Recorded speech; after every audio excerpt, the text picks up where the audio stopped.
පුංචි කාලේ චිත්‍රයක් ඇඳලා. ඊට පස්සේ එයා ගොඩක් පොඩි කාලේ ඇඳපු චිත්‍රයක්. එයාගේ තාත්තට පෙන්නලා කිව්වලු තාත්තා මට මේකේ තියෙන අඩුපාඩු ටික කියන්න. ඊට පස්සේ තාත්තා කිව්වලු පුතේ මම අඩුපාඩු කියලා හරියන්නේ නැහැ.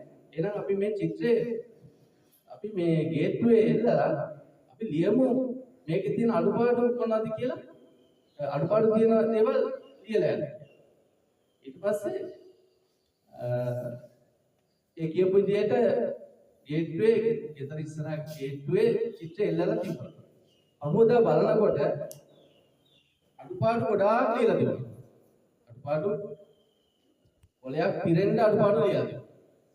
ඊට පස්සේ දැන් ඒක පහුවදා බලනකොට දැන් මේ පිකාසෝ ගොඩක් පොඩි එයාට හිතවලු මගේ චිත්‍රය මේ මෙච්චර අඩුපාඩු තියනවද තාත්තේ මම කොහොමද මේක හදාගන්නේ මට මේ අඩුපාඩු තේරෙන්නේ නැහැ එහෙම කියලා තාත්තට කිව්වලු. තාත්තා කිව්වලු එහෙමනම් පුතේ අපි ඊළඟ දවසේ අපි ඔය චිත්‍රය එල්ලලා කියමු ඔය අඩුපාඩු ටික හදලා එන්න කියලා. ඒ කියන්නේ අඩුපාඩු ටික හදලා දෙන්න කියලා අපි මේක එල්ලමු. ඊට පස්සේ පිකාසෝ ඒ කියපු විදිහට ගේට්ටුවේ චිත්‍රය එල්ලලා තිබ්බා. පහුවදා බලනකොට කිසි දෙයක් අඩු ගානේ තිතක්වත් වෙනස් කරලා නැහැ. ඒ කියන්නේ කිසි කෙනෙක් අඩුපාඩු හදලා නැහැ. ඉතින් මම මේකෙන් කියන්න උත්සාහ කරේ අද සමාජයේ ඉන්නවා අඩුපාඩු කියන්න ගොඩක් අය ඉන්නේ.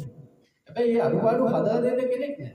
මම මේ කියන්න උත්සාහ කරේ ගුරුවරු කියන්නේ ඒ අඩුපාඩු හදන පිරිස. ඉතින් මම ඔය පොඩි උපමාවත් එක්ක මම මේ ගීතයට යන්න